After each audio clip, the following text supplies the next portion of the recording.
Secunderabad operation ఏర్పాటు చేసేంత వరకు పోరాడతామని బీఆర్ఎస్ ఎమ్మెల్యే తలసాని శ్రీనివాస్ అన్నారు.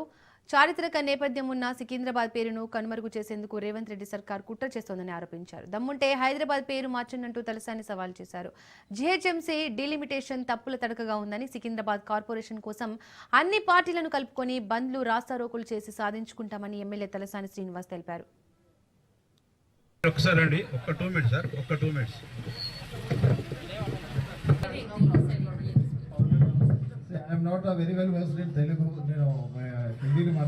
అంటే సికింద్రాబాద్ చరిత్ర మార్చేటువంటి ప్రయత్నం. ఆ రోజుల్లో డిఫెన్స్ ఇక్కడ మన దగ్గరకు వచ్చినప్పుడు వాళ్ళ అగ్రిమెంట్ ప్రకారం సికింద్రాబాద్ ఏర్పడ్డది 1809 సంవత్సరం. అన్ని మతాలు, అన్ని కులాలు అందరూ కూడా సమానంగా చూడబడేటువంటి సికింద్రాబాద్ ని ఏదో రాచరిక పాలన కొనసాగిస్తా, నా రాజ్యం ఉన్నది, నా ఇష్టం ఉన్నట్టు చేసుకుంటా, ఇవన్నీ మంగవు, ఇవన్నీ సాగవు. సికింద్రాబాద్ కార్పొరేషన్, లష్కర్ కార్పొరేషన్ అని ఏర్పాటు చేసే వరకు దీన్ని వదిలిపెట్టే సమస్య లేదు.